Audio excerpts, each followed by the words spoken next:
Assalamualaikum warahmatullahi wabarakatuh. Kajian kali ini kami akan menceritakan kisah sahabat Abi Dzar Al-Ghifari, seorang yang diprediksikan oleh Nabi di dalam firasatnya bahwa dia akan hidup sebatang kara, mati sebatang kara, dan dibangkitkan dalam keadaan sebatang kara. Para sahabatku, para teman-teman yang dirahmati oleh Allah, betapa mulia akhlak para sahabat Nabi Muhammad SAW. Mereka hidup bersama Rasulullah dan mampu meneladani kehidupan beliau SAW. Rasa cinta mereka kepada iman dan Islam melampaui urusan dunia. Di antara para sahabat yang mulia ini tersebutlah nama Abu Dzar Al-Ghifari. Sosok ini memiliki nama asli Jundub bin Junadah bin Sakan. Sebelum masuk Islam, ia dikenal sebagai seorang perampok, begal atau preman.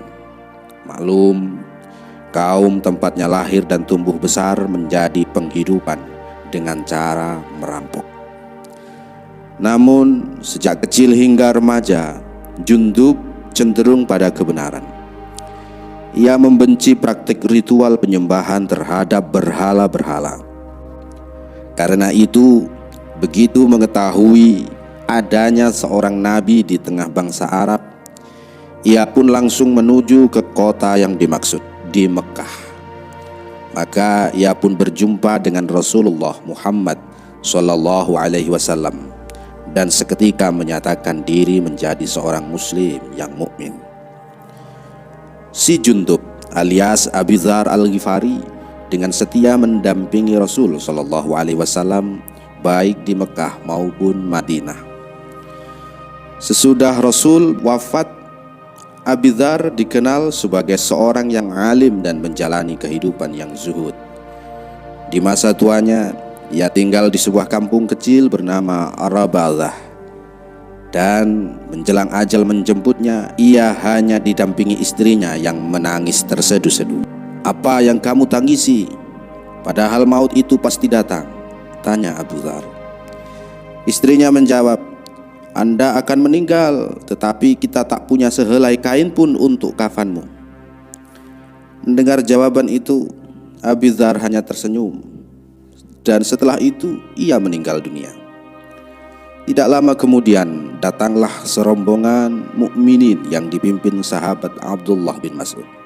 Melihat sesosok jenazah sudah terbujur kaku dalam kondisi yang cukup menyedihkan itu, air mata Ibnu Mas'ud pun meleleh lebat. Rupanya ia mengenal betul siapa sosok yang wafat itu, seraya berkata, "Benarlah prediksi firasat Rasulullah. Suatu saat nanti Anda akan berjalan sebatang kara, mati sebatang kara, dan dibangkitkan sebatang kara." Para sahabatku, itulah akhir hayat Abi Dzar Al-Ghifari, sahabat Nabi yang terkenal gemar mengkampanyekan hidup sederhana. Sepanjang hayatnya, ia dikenal rewel dan lantang kepada para pejabat yang kerap menyalahgunakan kekuasaan demi menumpuk kekayaan pribadi. Sikap kritisnya sering membuat merah telinga para pejabat saat itu. Pernah suatu ketika, tanpa gentar dan tedeng aling-aling, ia menanyakan harta kekayaan Muawiyah sebelum akhirnya terpilih menjadi gubernur Syria. Syria memang wilayah paling makmur, sekaligus jauh dari Madinah ketika itu.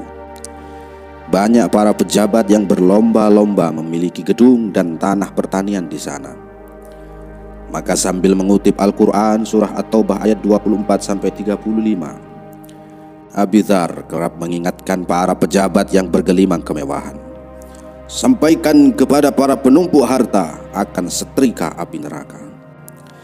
Mendengar nasihat ini, Muawiyah pun resah, bingung. Ia merasa terancam dengan kehadiran Abu Dzar. Ia lalu menulis surat kepada Khalifah Utsman bin Affan untuk meminta agar Abu Dzar dipanggil pulang saja ke Madinah, gak usah ikut ke Syria. Permintaan itu dikabulkan. Abu Dzar pun kembali ke Madinah.